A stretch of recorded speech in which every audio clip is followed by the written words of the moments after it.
Hello, everyone. Welcome.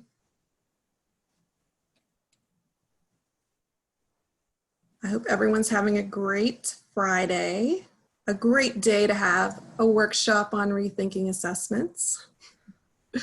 We're going to wait just another minute or so to make sure all of our attendees can get into the workshop, and we'll go ahead and get started.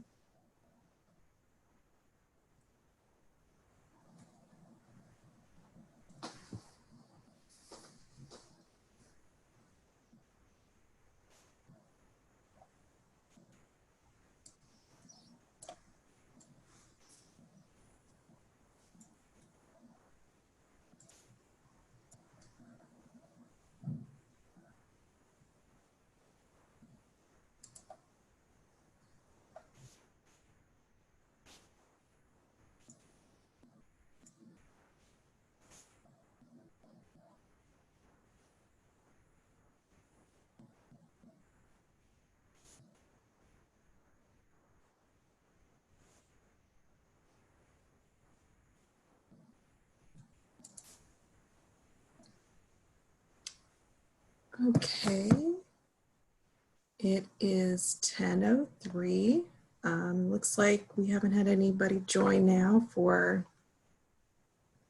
a few minutes, so I think we're safe to get started. So, hi everyone again. On behalf of LSU Online and Continuing Education, I'd like to welcome you to today's workshop, Rethinking Assessments. Today's workshop is the third workshop in the fall series, Preparing Your Course for Fall 2020.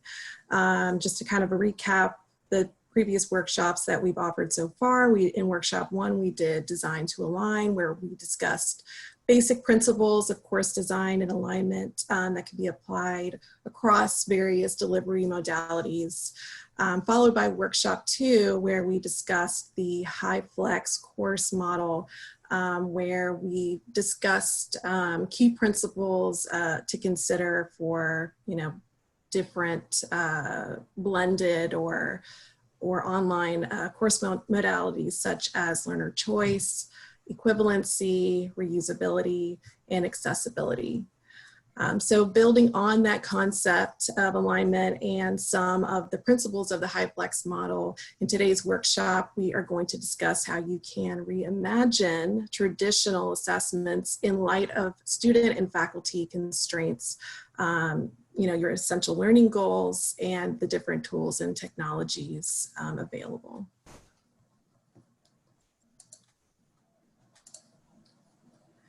So to start, we'll do some introductions. My name is Jennifer Morissette. I'm the Assistant Director of Learning Experience Design, Resources, and Effectiveness. I'm joined today by our co-facilitators, our director, Dr. Radhika Krishnadas. Radhika, if you can. Hi, everyone. This is Radhika Krishnadas. I'm the Director of Instructional Design and Development with LSU Online, AKA HALA on the screen. Because we are using HALA's account, so you'll see us all as HALAs. And we also have Megan McClure with us. She is one of our e-learning authors. Megan, can you introduce yourself? Hi, I'm Megan McClure. I'm one of the e-learning authors. I'm here to help out in the chat and answer any Moodle questions you may have, since I'm one of the on-the-ground course designers. And I'm also HALA today, so sorry about that. HALA 1, 2, and 3 today. A little bit more about our team, the LSU Online Design and Development team. Sometimes you'll hear people refer to us as the D&D team. We partner closely with you, with faculty, to create high-quality learning experiences, and we incorporate instructional design and user experience and other design principles when we're talking about designing online courses and blended courses. We also offer professional development offerings such as this workshop series, and we provide support and guidance to faculty who are designing, redesigning, and teaching courses through blended or online delivery. So as we just mentioned, as we move through this workshop today, please feel free to post questions in the chat. And we're also going to be using the poll feature for a question later on in the workshop. So just become familiar with that in your toolbar area. So we'll go ahead and get started.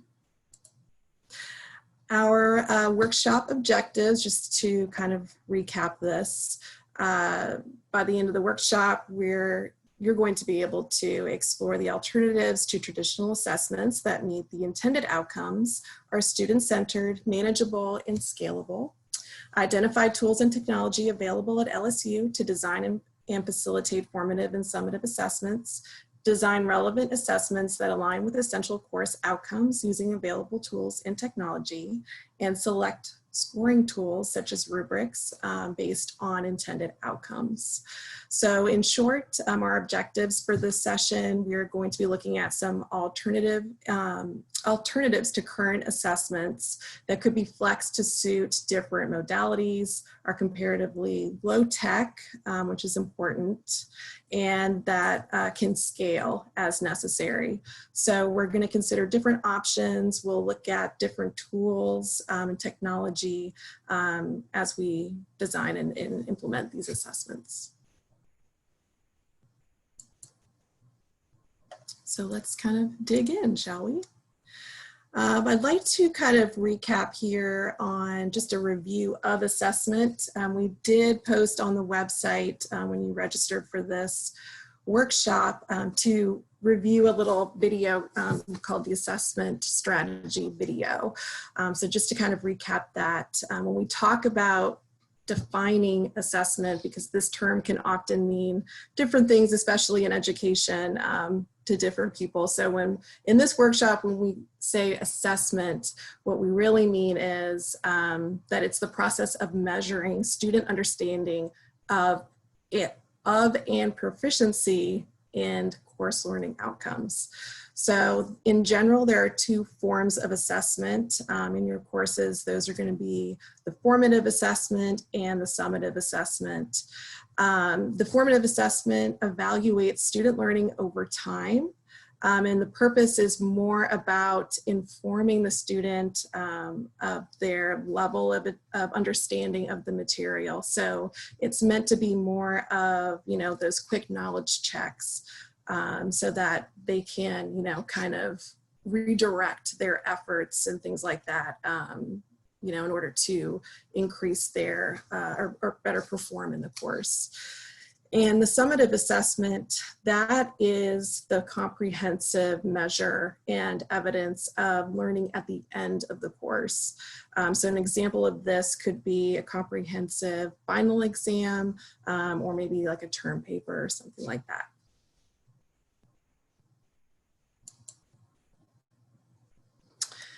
The other thing I wanted to kind of define here too is what we mean when we say a traditional assessment. So a traditional assessment is really that, the conventional assessment of, using discrete items, very objective, like a multiple choice exam, but also that, maybe there's a single version, every student gets the same version of that exam, and it's administered at the same time and location. So, when we have finals, all of the students are going to show up at a particular day and time, and they're all in the same classroom, and they're all under the supervision of either the instructor, maybe, a TA or something like that. So it's typically proctored too.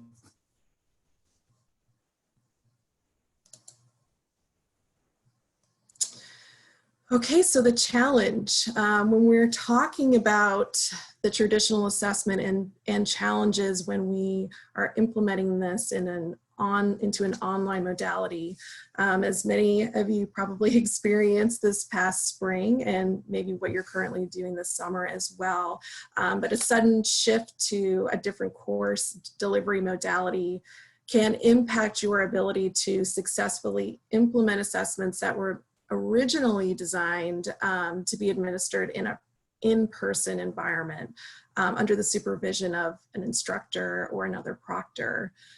So for example, some of these challenges might include conflicting schedules or, needing to coordinate work, school, family priorities.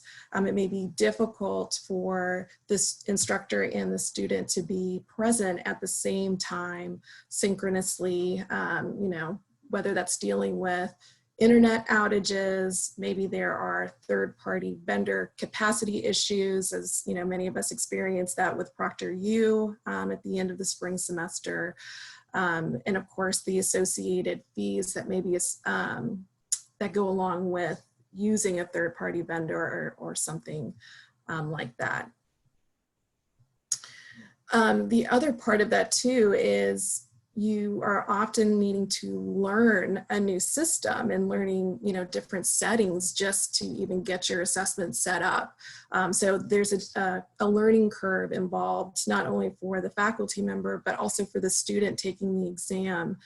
So of course that could impact their performance on the exam if they haven't been exposed to that technology previously. And so that may, that would definitely have an impact on their performance potentially.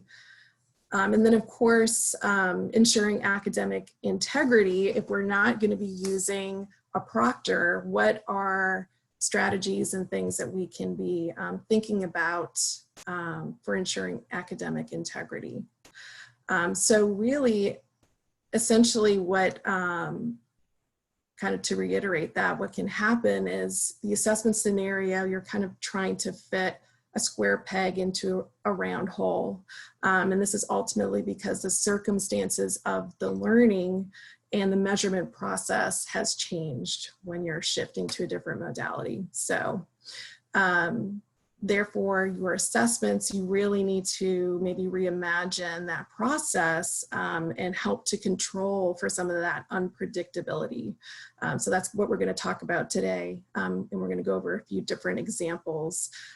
So how can we control for some of these different challenges, but still maintain your evaluation goal and the integrity of your assessments?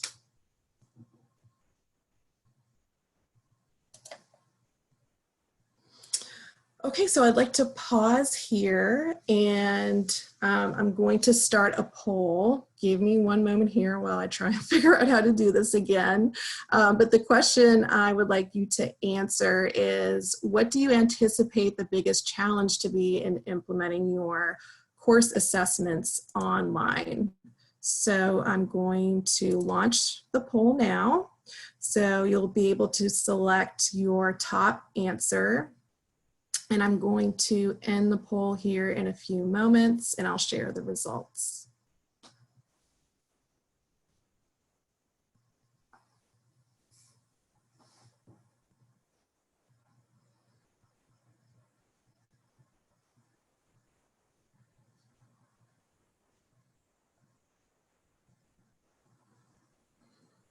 And also, if there is not an option here that is something that you're concerned with or that you think will be a big challenge for you, please go ahead and share that in the chat and we can share that with the rest of the attendees.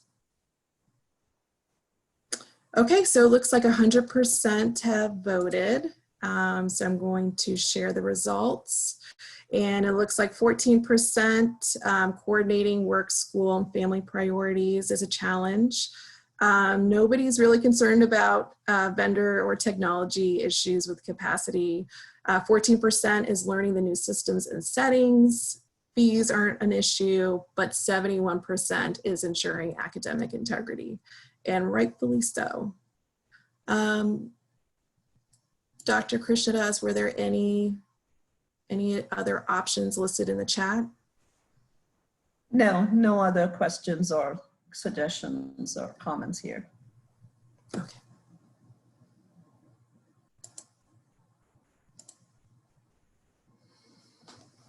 Okay, so the framework, how can you approach rethinking your assessments to kind of offset some of the challenges that we just talked about?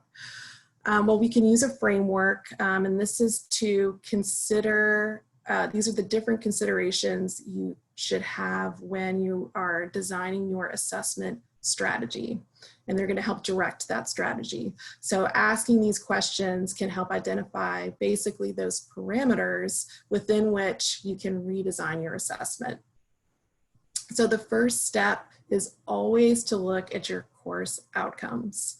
So thinking back to what was discussed in workshop 1, that design to align workshop, we touched on aligning assessments to outcomes. So going through that alignment exercise can really help to clearly and specifically show what you want students to be able to demonstrate.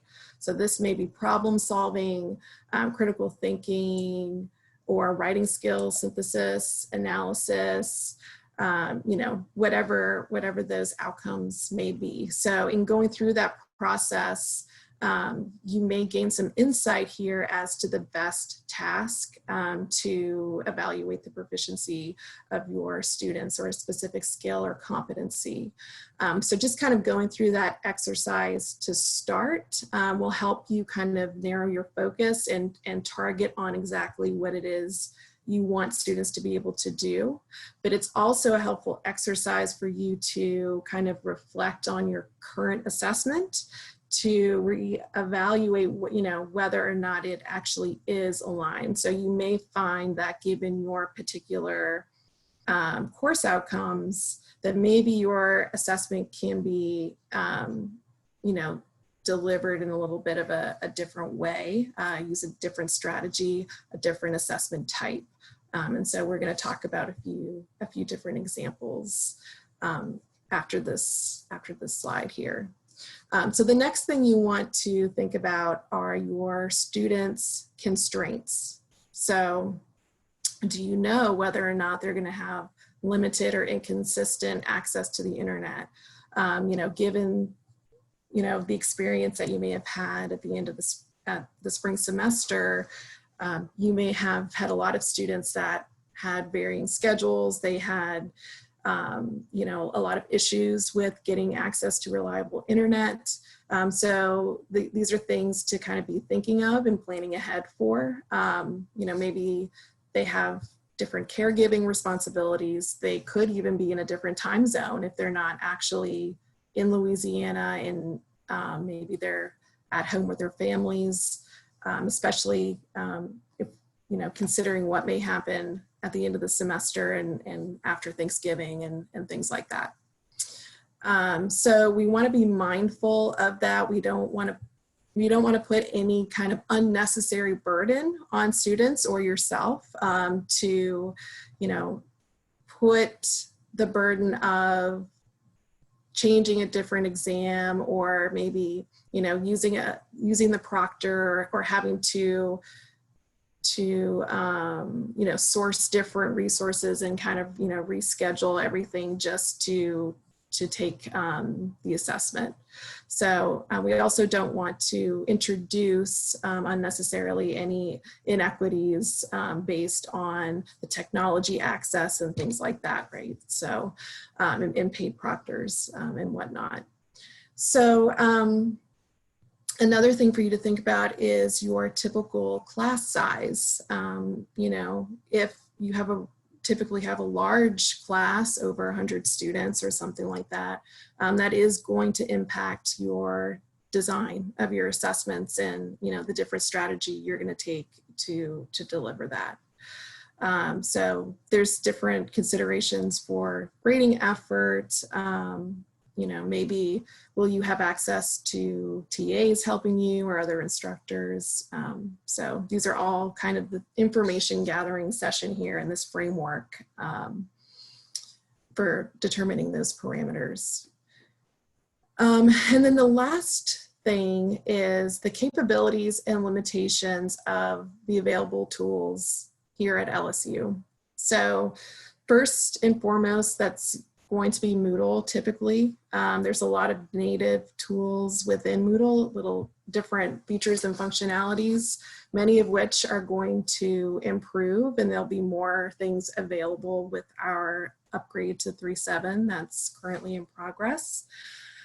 So knowing the different capabilities and limitations of the tools is also going to help you leverage certain functionalities, right? So that we can deliver an assessment type that will help control, again, for some of those issues, like especially academic integrity. There's a few things that we can do in the settings in Moodle to help with that.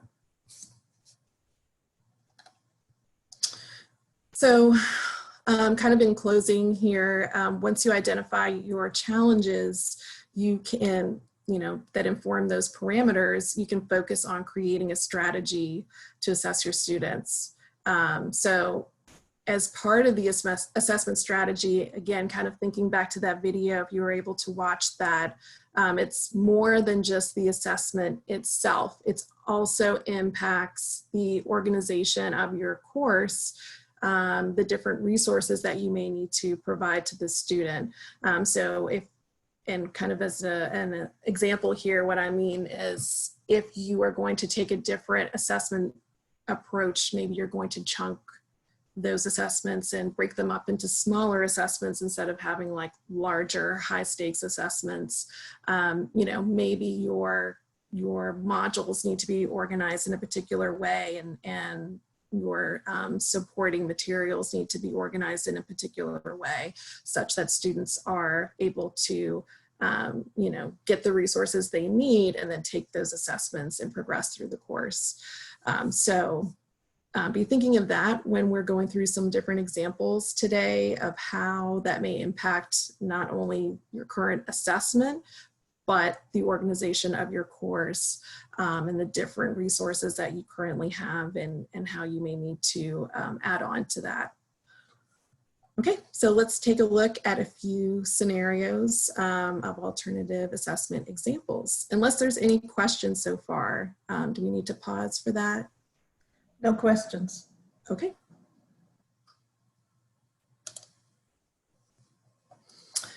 Okay, so this first example is unproctored objective exams. So some of the examples that we're going to go through today, if you want to think of these as kind of like on a spectrum or continuum of, what's closest to that traditional conventional assessment versus, what's least conventional, and different examples we're going to go over there. But to start, we're going to go over this unproctored objective exam, and this is basically administering your traditional exam, if it is like a multiple choice exam, but without the use of a proctor.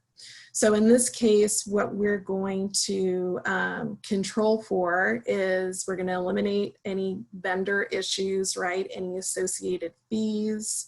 And then we're also going to try to control for the academic integrity by leveraging some of the functionality of the LMS. So one way to do this is basically just to add on to your question bank and draw on the different capabilities of organizing your question bank so that you can maybe draw questions from pooled categories and randomly pull those questions. So when you do that, every student essentially, if your question bank's large enough, every student essentially could get a different iteration of that assessment, right? So maybe there's some questions that are the same throughout different exams for different students, but the exam itself with each specific item and the order in which those items appear would be different. So those types of things kind of help to control for some of that, sharing questions, especially if you have an open window or a larger window where, a student may take the exam and then later on another student can take the exam, and we're concerned about sharing the questions and things like that. Well, that student may have a completely different exam than the other student. And the other thing really is to make the attempt timed. So using the timing feature on the Moodle quiz, will allow the student to basically have a narrower window or opportunity of time to go and look for look for the responses either in the textbook or online or, something like that. So the other option here outside of the Moodle functionality is how you want to maybe write your items in your assessment. So you might want to consider using more scenario-based questions that are placed in kind of real world situations. And this helps to ensure that learners can't find the exact answer in the textbook or an internet search. So you want to do this kind of, does it pass the search engine test?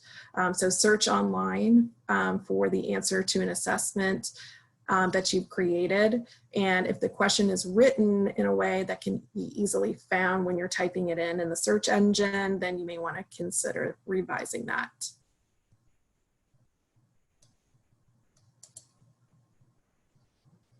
Okay, so I just kind of have a screenshot here of an example of what I just mentioned in terms of the Moodle question bank, and then this is just an editing window in the Moodle quiz. So here on the left, this is a snapshot of the categories area in the Moodle question bank.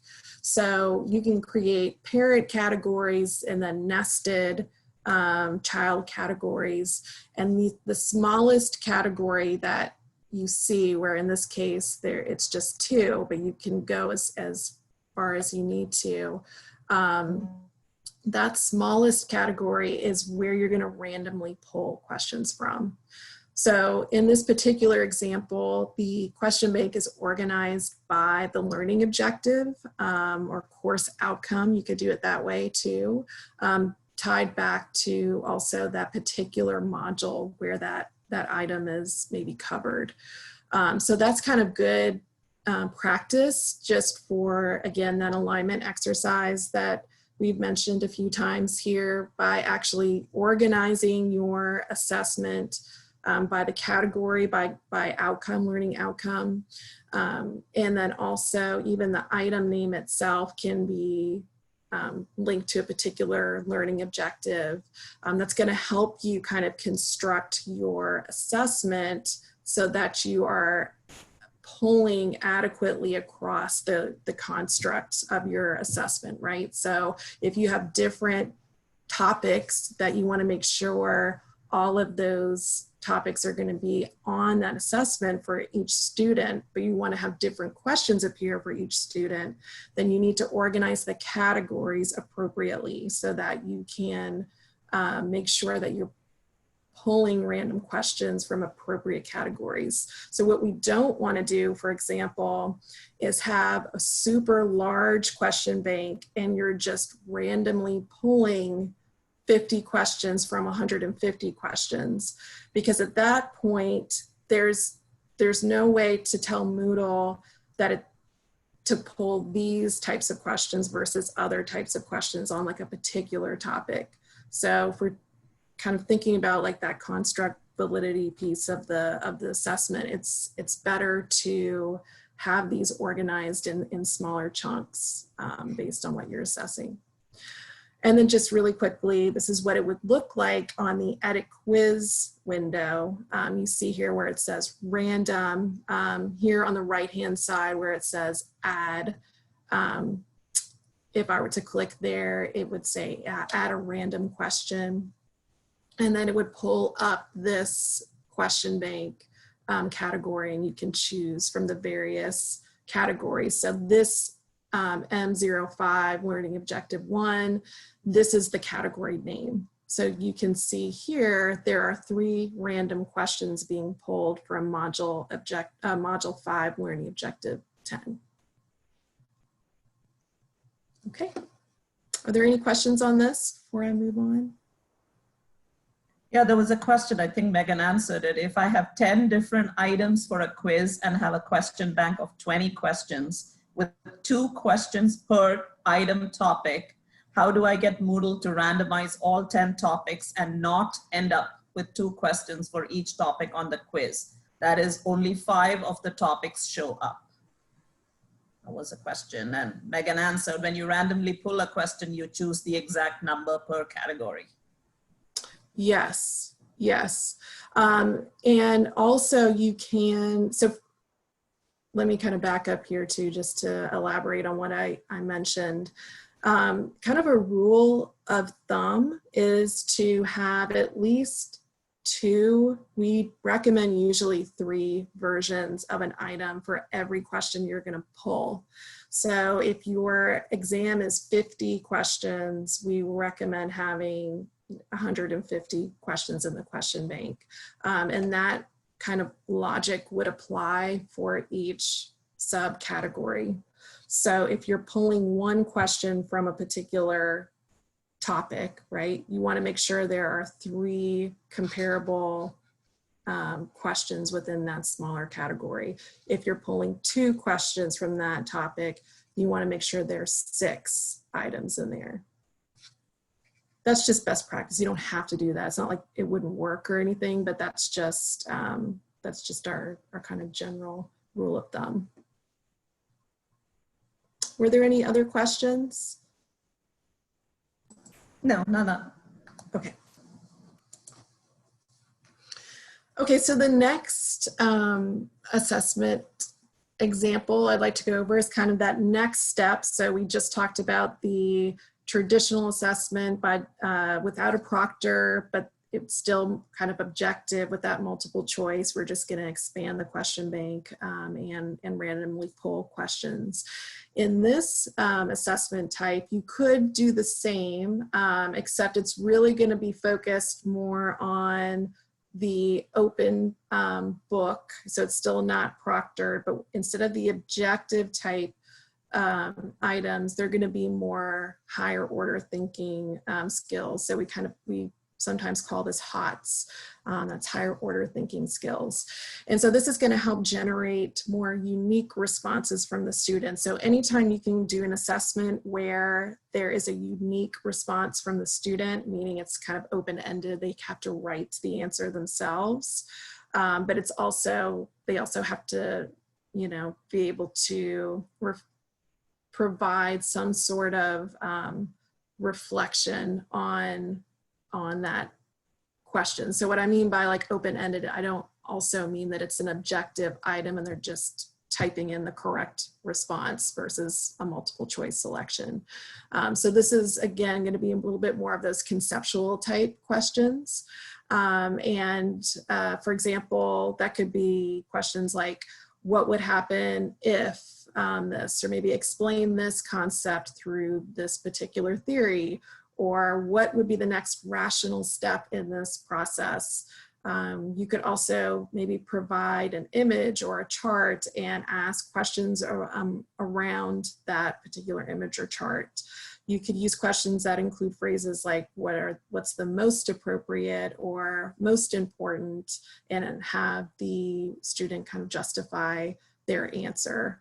So this helps with the judgment and demonstrates how well students understand those concepts and the nuances between different levels of correctness. And then the other point here is that we want to make sure whenever we have these types of questions on assessments, especially major assessments, it's important to make sure that these types of questions have been presented to the student previously in the course, whether that's through, you know, a different activity or homework, or maybe a quiz or something like that. So we don't want to just kind of surprise the student on the final assessment with these types of questions when everything else has been the objective multiple choice. So we want to give them opportunities to practice on that factual recall and comprehension, but also practice on that conceptual application that would be expected of them on the exam. And then in terms of the different technologies or functionality that you could leverage in Moodle for this assessment type. And again, it depends on what you're wanting the students to do, the types of questions they're responding to, but this could be just you know, the Moodle assignment activity, which is that Dropbox activity where the student is uploading, you know, a Word document or something like that. So maybe you have the exam kind of prepared in a Word document, and they're able to download that, fill out their responses, and upload that. Probably one of the, I'm just kind of thinking of an example of myself because I'm personally in kind of dissertation mode right now. I'm a PhD candidate now, but when I took my general exam in my particular program, I remember I was, some of my committee members gave me the option of doing kind of right on demand proctored assessment for my general exam, or I got the option of the take-home exam. And so from the student perspective, it was like, oh, the take-home exam, that's great. I don't have to go in and like write on demand. But the expectation, I mean, the output that was expected for that take-home exam that was not proctored was way more, ended up being way more work. But that's kind of what I mean about like maybe it's the same type of assessment questions you could have on a proctored versus non-proctored, but the level of quality that you're expecting from your student when it is an open book exam is going to be much, much greater. Any questions on that? No questions thus far. Okay. Okay, this next assessment example is a group assessment type of activity. And so this may be helpful if you have a small class size, but it also could be for larger class sizes too, where you're able to break the larger class into smaller groups. So in this example, the small groups will collaborate to basically generate the learning questions. So this is kind of almost like a flipped, like reverse engineering approach to an assessment. So you would want to start with some sort of assigned reading or some other sort of learning resource, and then the groups would meet, you know, whether that's through Zoom or, you know, chat, or maybe they're in the discussion forum or something like that. And they're basically reflecting on that reading, and they're going to create questions based on some sort of criteria or framework that you provide them. So an example of this could be, you know, maybe based on this reading, they're going to find what the key details are of this reading, or maybe locate the single most important moment in that reading, or one that seems worthy of further investigation. So you want to aim for kind of the smallest possible unit in terms of what the student, the types of questions that they're going to be responding or creating rather.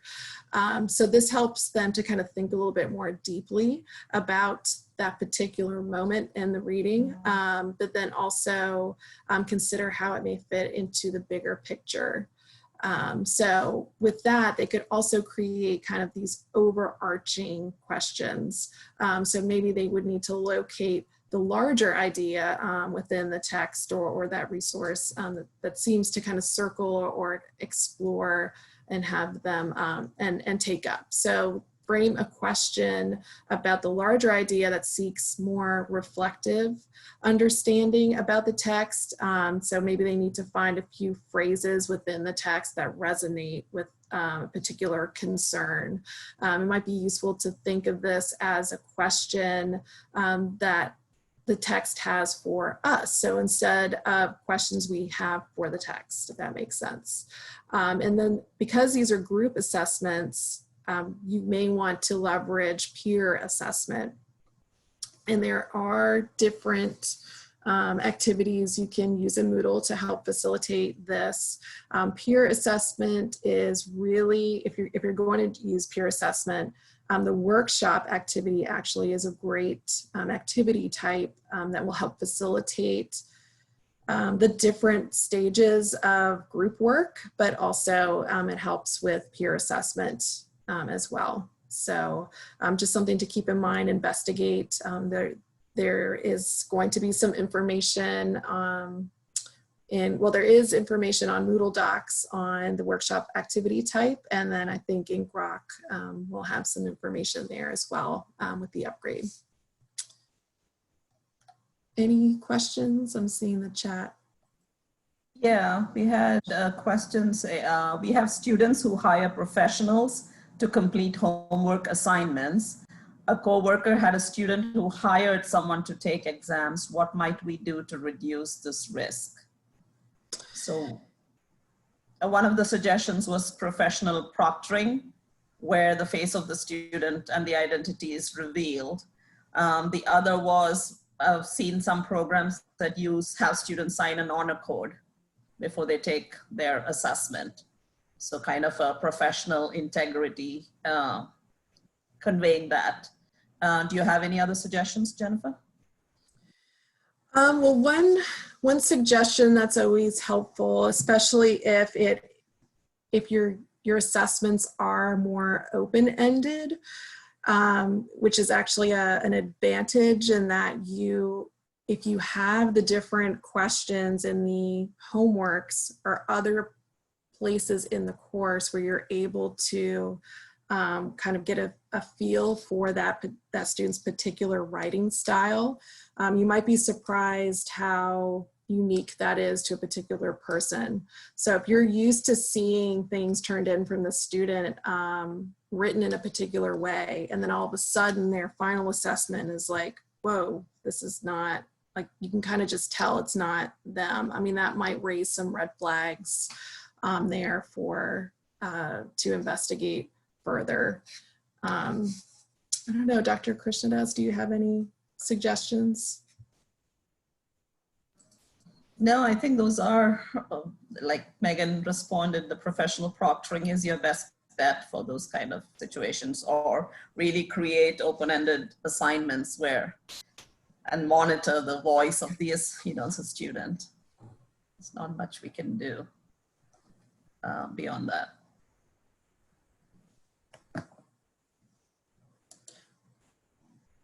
Okay.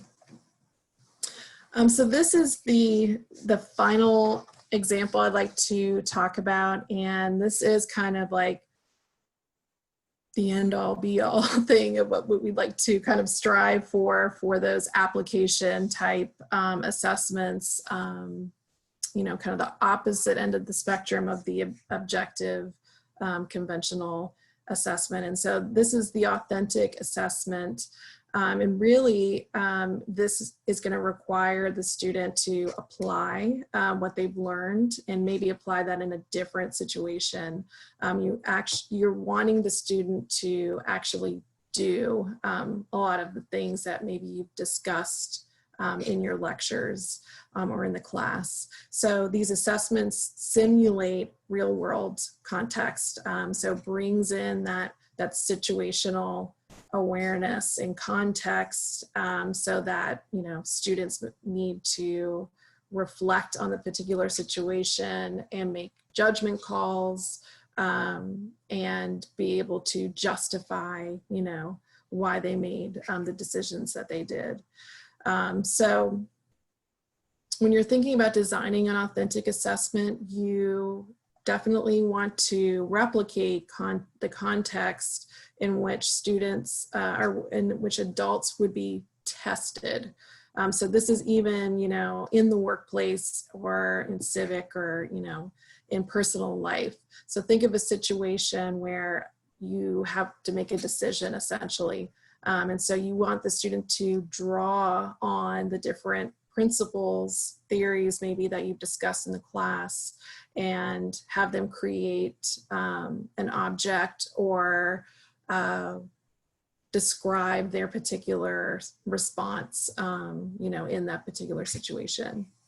And this also allows for appropriate opportunities to rehearse, practice, consult resources, get feedback on refined performances and products.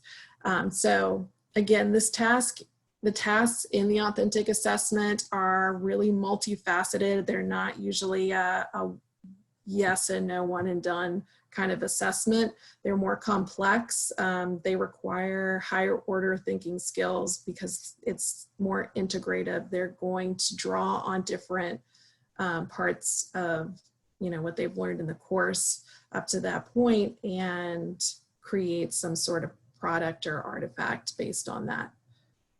So if I click to the next slide here, I have just a couple examples. And again, this is obviously not an exhaustive list. Any discipline, there would be a relevant authentic assessment, many authentic assessments across, you know, the different subject matter areas. So some of the examples I have here, create a business or marketing plan. So again, thinking about the key idea of real world context, students are performing within a given situation and they may need to explain their decision-making process. So in creating the business or marketing plan, maybe, you know, they need to go out and search for a particular business and do an analysis of that business by looking at their website, you know, their branding, different things like this. Who's their target audience? What industry is this in? And then create a plan based on these different things. And then when they're in that plan, they also need to justify based on what was covered in the course, the different, you know, principles and theories. Why did they choose to make this plan? Why did they choose these key points and how it would benefit the consumer or that business? And then the other examples I have here, create functional computer code. So if you're in a maybe computer science course or something and you actually have the student create functional piece of code that would be usable in a particular situation. So it could be that they come up with that situation themselves based on different parameters, or maybe you provide, you know, the end user's needs in a website or, you know, something else, some sort of application, and then the student is creating the code to deliver that. And then the other example I have here is to create an infographic for community awareness. So infographics are interesting because they don't necessarily have to be, while we like them to be nice and pretty and polished, I mean, that's not the point of that particular assessment with students. You're not going to be assessing necessarily on how pretty something is, but it's more about how are they drawing on these succinct key ideas that are targeted to that particular audience, right? So that kind of helps to show that the student understands that this is an important, these are important key topics that need to be presented to the audience and consumed in a way that promotes awareness, you know, or whatever the situation may be in that particular course. But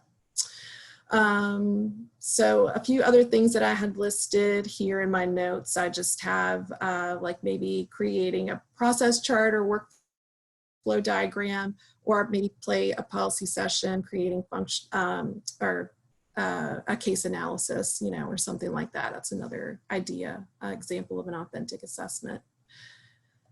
So we have another question, and this is not in the poll. This is actually going to be in the chat. So can you think of an example of an authentic assessment for your course? And please post that in the chat. We're going to take a few minutes and we're going to describe some of these.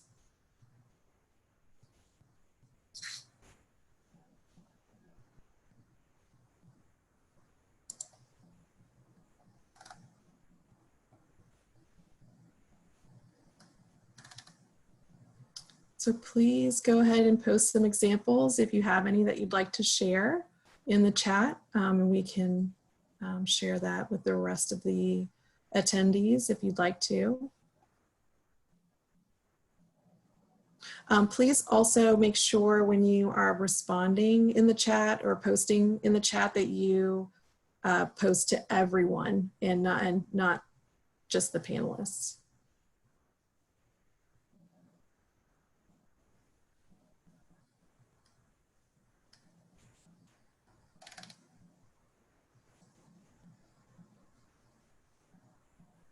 Have the first one come in, design a cloning plan for a specified gene and plasmid.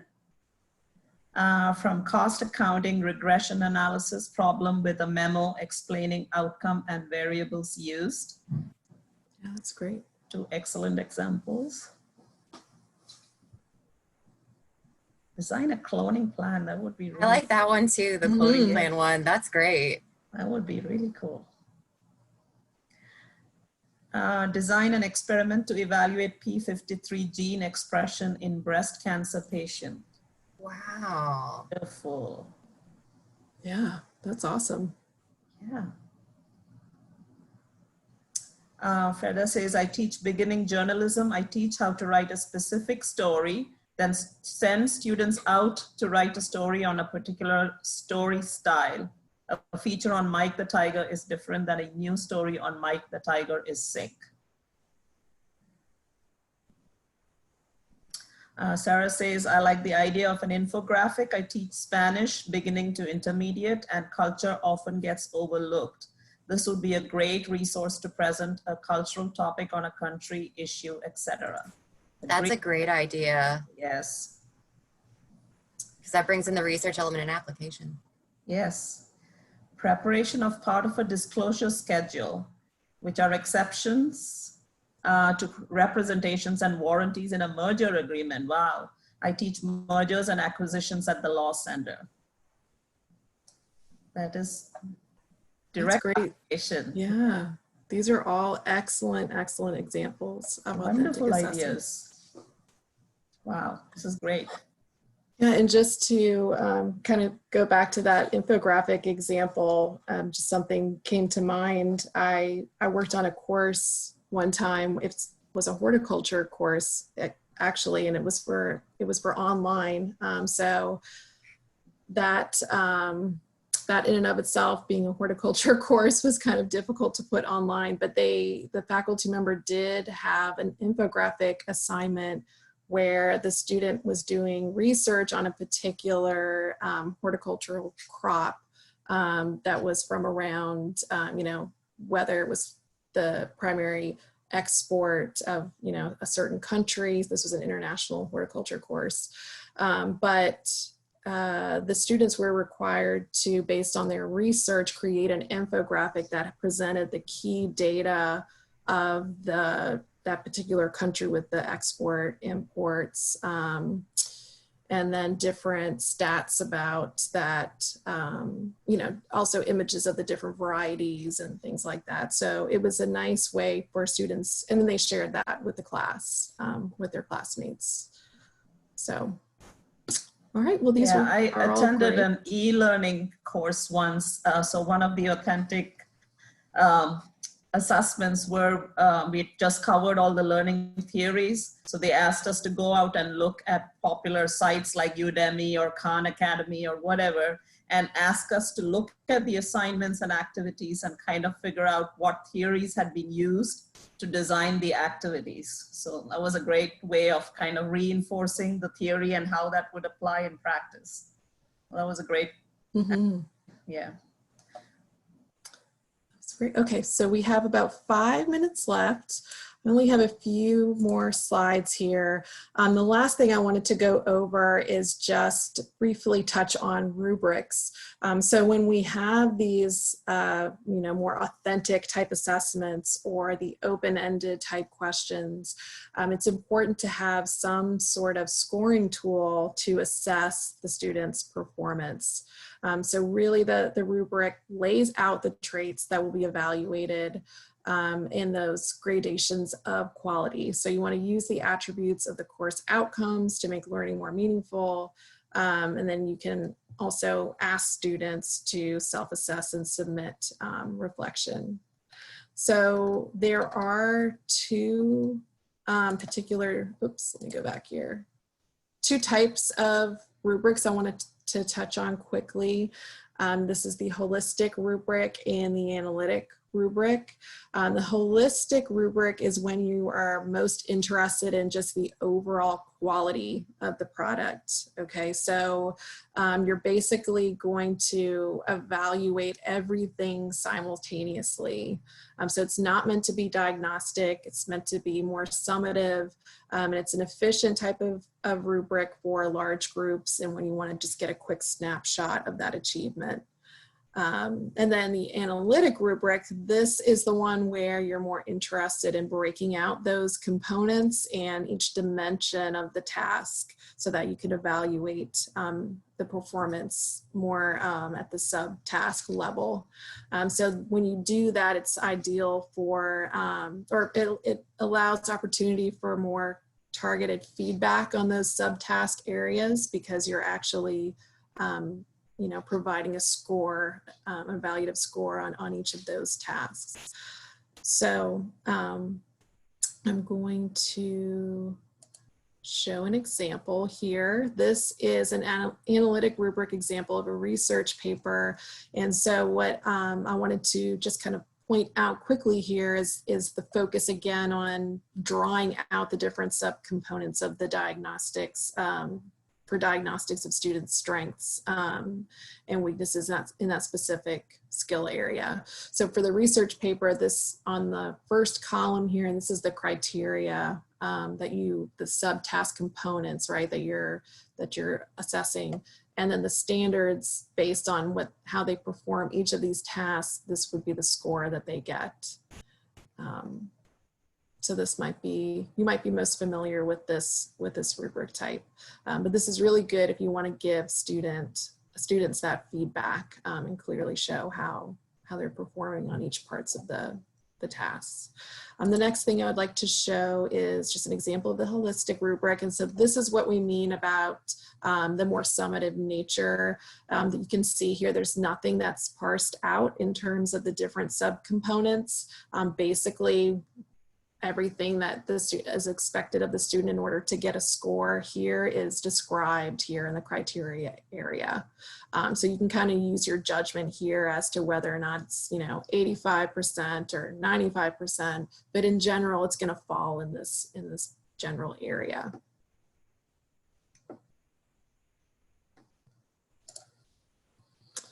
Okay, so we're close here now at the end of our hour.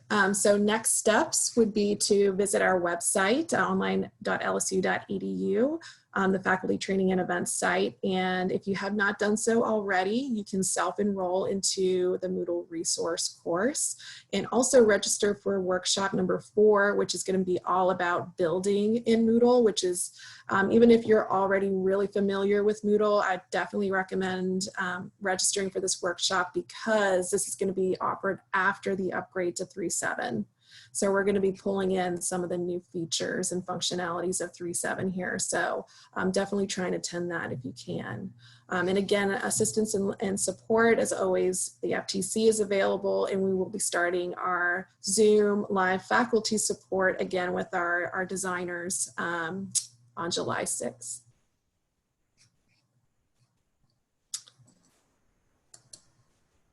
And that's all we have. So thank you everyone for attending today. Jennifer, there's a question, sorry. Oh, yeah.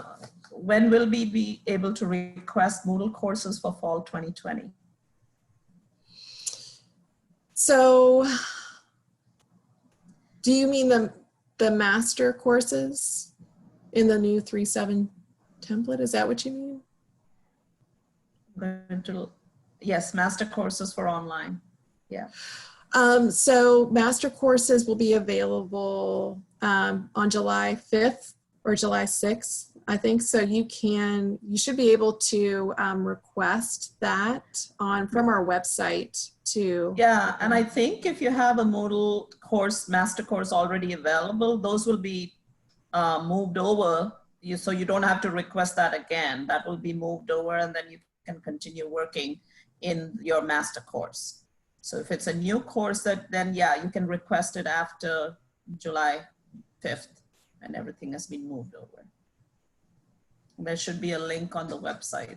And we can include that information when we send out the PowerPoint on how to. Yes. Yes, so we'll be sending out the recording of today's workshop, and we'll include a few resources on the website. We'll link there for your reference. Okay, thanks everyone. I hope everyone has a great Friday, a great weekend. I hope everyone stays safe, and we hope to see you at the next workshop.